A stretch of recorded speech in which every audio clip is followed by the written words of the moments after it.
அனைவருக்கும் வணக்கம். இன்னைக்கு நம்ம லைவ்ல ஒரு செம இன்ட்ரெஸ்டிங் கதை சொல்ல போறேன். சின்ன வயசுல நாம எல்லாரும் கேட்ட அக்பர் பீர்பால் கதை தான். ஆனா அந்த கதையில வர்ற ஒரு சிக்கலுக்கு நீங்க தான் பதில் சொல்ல போறீங்க. பீர்பால் மாதிரி யாருக்கெல்லாம் புத்திசாலித்தனம் இருக்குன்னு இன்னைக்கு பாத்துடலாம்.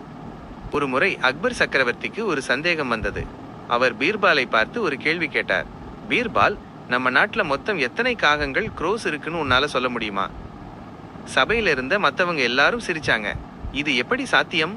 யாராவது காக்காவை போய் எண்ண முடியுமான்னு கிண்டல் பண்ணாங்க. ஆனா பீர்பால் ஒரு நிமிஷம் கூட யோசிக்காம நிச்சயமா மன்னா, நம்ம நாட்டுல மொத்தம் 96,463 காகங்கள் இருக்கு அப்படின்னு ஒரு நம்பரை சொன்னாரு. இப்போதான் ட்விஸ்ட். அக்பர் கேட்டாரு, ஒருவேளை நான் எண்ணி பார்க்கும்போது எண்ணிக்கை அதிகமா இருந்தா என்ன பண்ணுவ அப்படின்னு. நண்பர்களே, இப்போ நீங்க கமெண்ட் பண்ணுங்க. பீர்பால் இதுக்கு என்ன பதில் சொல்லியிருப்பாரு?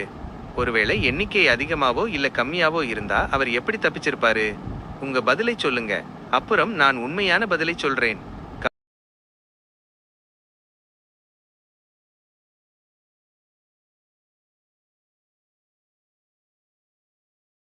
சரி, பீர்பால் சொன்ன பதில் இதுதான். மன்னா, ஒருவேளை எண்ணிக்கை அதிகமா இருந்தா பக்கத்து நாட்டுல இருக்கிற காகங்கள் எல்லாம் நம்ம நாட்டுல இருக்கிற அதோட சொந்தக்காரங்க வீட்டுக்கு விருந்தினரா கெஸ் வந்திருக்குன்னு அர்த்தம்.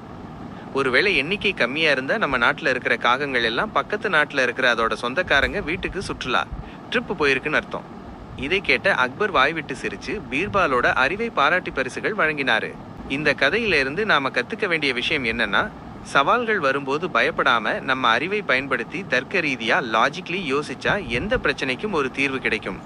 பரீட்சையா இருந்தாலும் சரி, வாழ்க்கையா இருந்தாலும் சரி, டென்ஷன் ஆகாம பீர்பால் மாதிரி யோசிங்க.